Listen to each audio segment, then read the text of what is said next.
So the dumbest bill in America is, believe it or not, listen, gender-neutral department stores. The dumbest bill in America is gender-neutral department stores. California Assembly Bill 2826, introduced by Assembly Member Evan Lowe.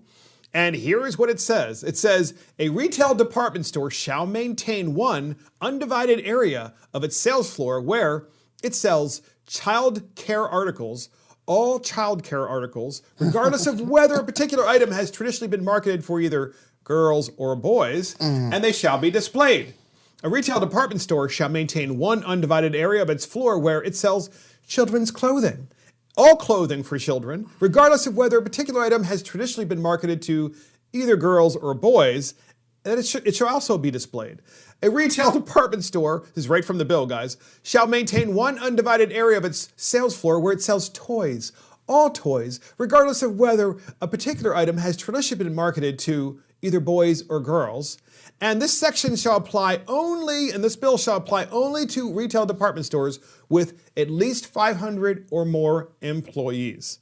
So, the bill's purpose by Evan Lowe is to tell large department stores that when you walk down an aisle and you're a consumer, that all the girls and boys stuff must be displayed interspersed in the same aisle so that you won't get upset or be offended by the fact that the boys might have an aisle and the girls might have an aisle with clothes, and then there might be a boys' toys section and a girls' toys section, because this is what Evan Lowe thinks is important right now. This sounds, by the way, Evan is a millennial, so you guys tell me. Come on, millennials. I think that's a waste of taxpayer dollars in California and a waste of his time to even draft a bill like that. Oh, come on, I need more than this. Oh, not more than just taxpayer dollars. I could go. Do you think this applies to pet stores too? Like, you're going... You'll have a lot of guinea pigs. Like, yeah, you're going down the aisle in the pet store and you're trying to get your Yorkie Terrier some sweatpants, and you have to make sure that they're gender neutral. But this is Petco. I'm offended. You have the female dog clothing with, it's separated from the male clothing. I mean, I think Orion can attest to this too. Most millennials really don't care how people dress or self-identify, or it's more of a laissez-faire approach. Yeah, it really doesn't bother me. Yeah, exactly. I personally don't care.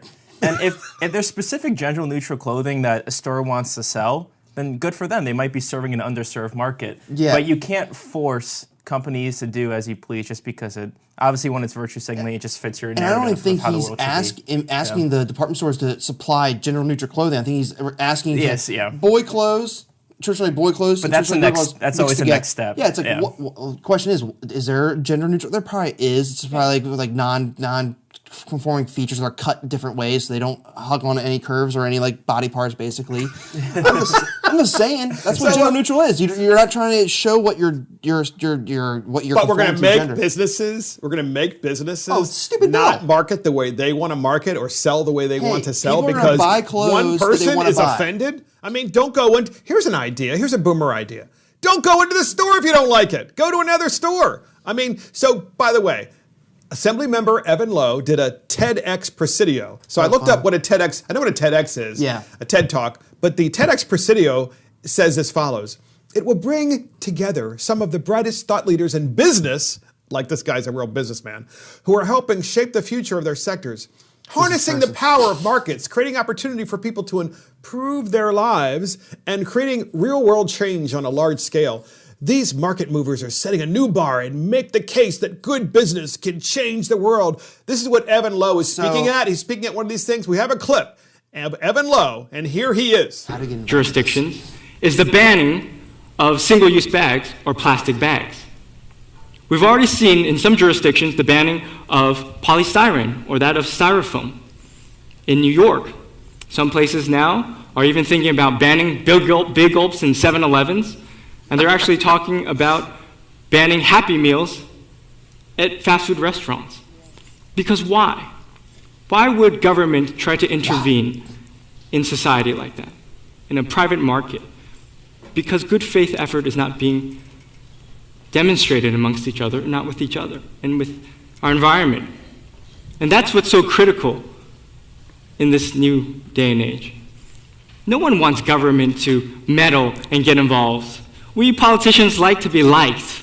We don't like to be told that nanny government. Yeah, we don't like to. Politicians don't like to engage in nanny government, says Evan Lowe, Assembly Member Evan Lowe. They don't like to do that. That's why he put in a bill that is a nanny state bill, California Assembly Bill 2826, by the way, which this month, March 2020, was basically going to have a hearing in California where department stores have to intersperse boys and girls' toys because you can't have them separated because he doesn't believe in a nanny state. What a bunch of crap. This guy's a piece of work. I'm sorry. It's going to frustrate customers trying to actually find specific toys if they don't know which aisle they belong to.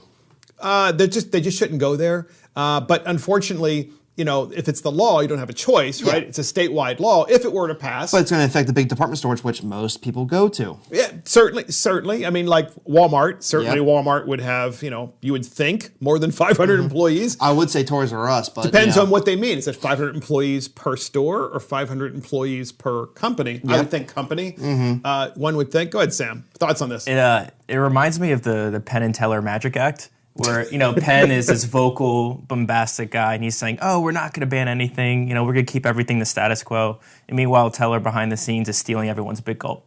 That's right. So here's the thing. We say this every time.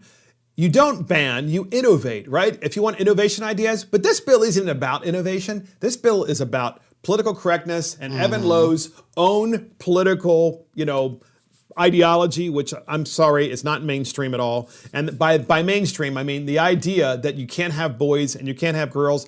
I think that's a mental illness, quite frankly, if you even think that for a minute, because we do have boys, we do have girls, we do have men, and we do have women, and they want to shop in the appropriate aisles that they want to shop in. So that's just my final thoughts. Final thoughts from the millennials about this, because I know you guys are sensitive about this issue, very sensitive. You know, the bill's dumb. We might have to get some more soft language from George Carlin for you. Hey, the bill's dumb, and people live their lives the way they want to live. I don't really care. Final thoughts, Sam. Yeah, thanks for the generalization there about Well, that's it for Mark and the Millennials. Thank you for joining Mark and the Millennials. This is Mark Fisher. Thank you to our millennials, Sam Fisher, Ryan the Squirrel Brady, and of course, our producer, Adam Katura, and our assistant producer, Christopher Hopkins. Join us on iTunes, Spotify, YouTube, Facebook, and our website. See you next time.